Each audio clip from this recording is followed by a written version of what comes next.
ধানমন্ডির বায়তুল আমান মসজিদের সামনের রাস্তায় পড়ে থাকা ঢাকা মেট্রো ঘ সিরিয়ালের ২১৮৪-৫৬ নম্বরের বিলাসবহুল গাড়িটি সাবেক স্বরাষ্ট্রমন্ত্রী আসাদুজ্জামান খান কামালের বলে জানা গেছে। ১৯ আগস্ট বিআরটিএ সূত্র এ তথ্য নিশ্চিত করে।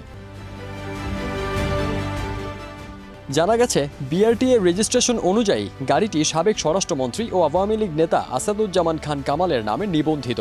এর রেজিস্ট্রেশন নম্বরের পাশাপাশি জানা গেছে ট্যাক্স আইডেন্টিফিকেশন নাম্বারও। নাম্বারটি হল ৫১১১২৫৫০৫৬। প্রত্যক্ষদর্শীরা জানান, ১৮ আগস্ট সকাল থেকে এই গাড়িটি রাস্তায় পড়েছিল। পরে মধ্যরাতে সেনাবাহিনীর সহযোগিতায় গাড়িটি অন্য জায়গায় সরিয়ে নেওয়া হয়। শুরুতে গাড়িটির মালিকের হদিস পাওয়া না গেলেও পরে বেরিয়ে আসে চাঞ্চল্যকর তথ্য। জানা যায়, গাড়িটি সাবেক স্বরাষ্ট্রমন্ত্রী আসাদুজ্জামান খান কামালের। সামাজিক মাধ্যমে গাড়িটি নিয়ে ফেসবুকের ট্রাফিক অ্যালার্ট গ্রুপে জুনায়েদ কামাল নামের একজন লিখেছেন, ধানমন্ডির বায়তুল আমান মসজিদের সামনের দিকের রাস্তায় কেউ একজন ল্যান্ড ক্রুজার গাড়ি ফেলে গেছেন। রবিবার সকাল থেকে গাড়িটি এখানেই পড়ে আছে। গাড়িটি আনলক অবস্থায় আছে। কেউ কি এর মালিককে চেনেন?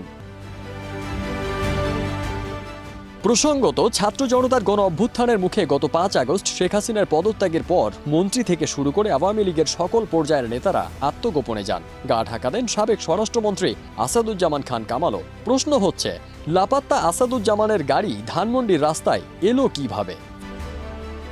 ফারদিন সানি, দেশ রূপান্তর।